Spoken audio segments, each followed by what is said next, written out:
देश के दलितों और पिछड़ों की स्थिति पर अब तो विदेश में भी चिंता जाहिर की जा रही है, लेकिन देश के अंदर की सरकार और प्रशासन आखिर किस नींद में है जिन्हें राम राज्य नजर नहीं आता है। नमस्कार, मेरा नाम है मोहिनी।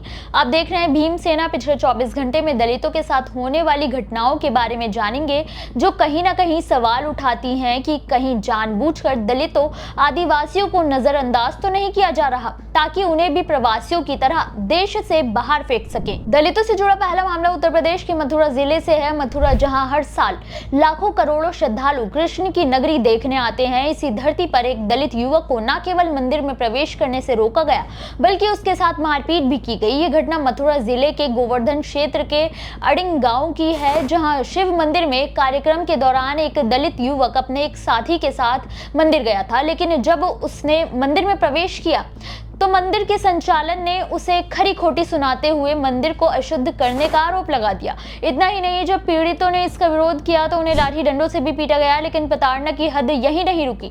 पीड़ितों ने जब 5 आरोपियों के खिलाफ स्थानीय पुलिस थाने में मामला दर्ज कराने की कोशिश की तो उन्हें वहां से भी भगा दिया गया, जिसके बाद पीड़ित परिवार एसएसपी मथुरा के कार्यालय पहुंचकर न्याय की गुहार लगाने लगा। हालांकि वहां उनकी अर्जी स्वीकार कर ली गई है, लेकिन पीड़ितों को न्याय मिलेगा या नहीं ये नहीं कहा जा सकता, क्योंकि आरोपियों की राजनीतिक पकड़ भी मजबूत है। ऐसे में स्थानीय पुलिस तो उनका कुछ नहीं बिगाड़ पाई। अब देखना यह होगा कि क्या एसएसपी से अर्जी लगाने से कोई राहत मिलेगी।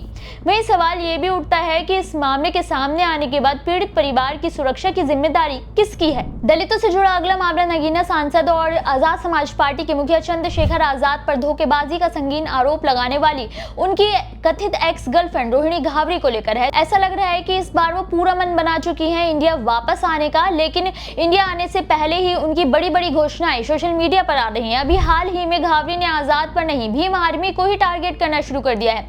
भीम आर्मी, जिसे दलित समाज में अपने मसीहा की तरह देखा जा रहा है, उसी भीम आर्मी को 1 साल में पूरी तरह से खत्म करने का ऐलान किया है रोहिणी घावरी ने अपने समाज के लोगों से वादा भी किया है कि वो भीम आर्मी को खत्म करके रहेंगी। घावरी ने एक्स पर अपने पोस्ट में लिखा है कि भीम आर्मी को कैसे तबाह करना है, वो कैसे होगा, ये सिर्फ वो जानती हैं और उनका नेता घावरी की ताकत बहुत अच्छे से जानता है। जो बोला वो करके दिखाया है। वही घावरी लगातार इंडिया आने के बाद की अपनी प्लानिंग को लेकर सोशल मीडिया पर एक्टिव है। अब देखना ये होगा कि क्या सच में वो आ रही हैं और उनके आने के बाद वाकई में वो आजाद के लिए मुश्किलें खड़ी करने वाली है। आपको क्या लगता है, उससे आजाद के करियर पर कोई असर पड़ेगा? दलितों से जुड़ा अगला मामला तमिलनाडु के मदुरई से है, जहां पुलिस कस्टडी में मारपीट करने से दलित युवक आकाश डालिसन की हुई मौत को लेकर सीबीसीआईडी ने बड़ा खुलासा किया है। इस मामले में सीबीसीआईडी ने 18 जून को ही रिपोर्ट दी थी, जिसे अब सार्वजनिक कर दिया गया है, जहां उन्होंने खुलासा किया है कि आकाश की हत्या करने वाले सभी पुलिसकर्मी ऊंची जाति के थे और उन्हें पता था कि आकाश हिंदू देवेंद्र कुल वेलालर समुदाय से है और उस पर जानबूझकर भेदभाव के कारण उसकी हत्या की गई है। जारी आरोप पत्र में कहा गया है कि 6 अप्रैल 2026 को शाम 5:30 बजे आकाश को पुलिस वाले पूछताछ के बहाने ले गए और मानबत्थी गांव जाने वाले सुनसान रास्ते से हटकर एक जंगली इलाके में ले गए, जहां उस पर रॉड से आकाश के दाहिने घुटने के नीचे और टखने के ऊपर हमला कर दिया गया, जिससे उसे गंभीर फ्रैक्चर हो गया और उसकी मौत हो गई। हैरानी की बात यह है कि सब कुछ सामने होते हुए भी आरोपी पुलिस वालों के खिलाफ कोई कार्रवाई नहीं हुई है, जिससे नाराज परिजनों ने कई दिनों तक उसका शव भी नहीं लिया था। आखिरकार कोर्ट के आदेश के बाद आकाश का अंतिम संस्कार कर दिया गया है। अब देखना यह होगा कि सीबीसीआईडी की रिपोर्ट सार्वजनिक होने के बाद आला अधिकारियों का क्या रुख होता है। क्या पीड़ित परिवार को अभी न्याय मिलेगा या नहीं? दलितों से जुड़ा अगला मामला जिनीवा में होने वाले संयुक्त राष्ट्र के सम्मेलन में भारत में दलितों, आदिवासियों, रोहिंग्या पर होने वाले अत्याचारों को लेकर नस्लीय भेदभाव उन्मूलन समिति यानी सीईआरडी ने भारत पर हमला बोला है। सीईआरडी ने समिट में एक रिपोर्ट का हवाला देते हुए कहा कि इंडिया में जातिगत भेदभाव के कारण लोग अनुसूचित जाति, अनुसूचित जनजाति के लोगों को तो प्रताड़ित करते ही हैं, साथ ही कानून प्रवर्तन एजेंसियां भी रोहिंग्या, बंगाली भाषी, मुसलमानों और प्रवासियों को निशाना बनाती हैं। वहीं सबसे ज्यादा चिंता का विषय है वहां के दलित, पिछड़ी जाति के साथ अथवा आदिवासी समाज के लोगों के साथ होने वाली घटनाएं, जहां एक्स्ट्रा जुडिशियल किलिंग, टॉर्चर और हिंसा के जरिए उन्हें प्रताड़ित किया जाता है।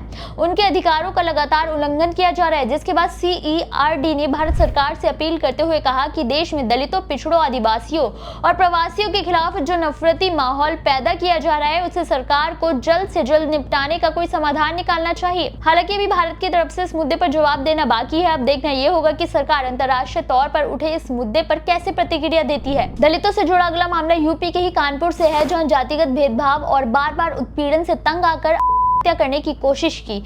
ये सनसनीखेज मामला कानपुर के महाराजपुर पुलिस थाना क्षेत्र के नियाउरी गांव का है, जहां पीड़ित श्याम सुंदर कोरी ने घर के रेलिंग से फंदा लगाकर करने की कोशिश की। हालांकि उसे बचा लिया गया।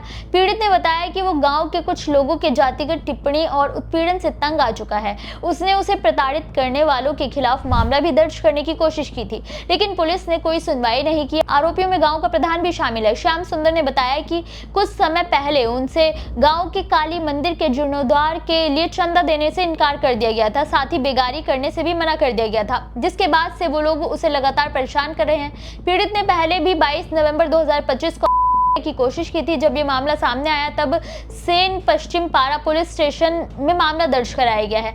एसीपी घाटमपुर कृष्णकांत यादव ने आश्वासन दिया है कि मामला दर्ज कर लिया गया है और जांच जारी है। जल्दी आरोपियों की गिरफ्तारी भी की जाएगी। दलितों से जुड़ी इन खबरों पर आपकी क्या राय है, हमें कमेंट बॉक्स में जरूर बताएं।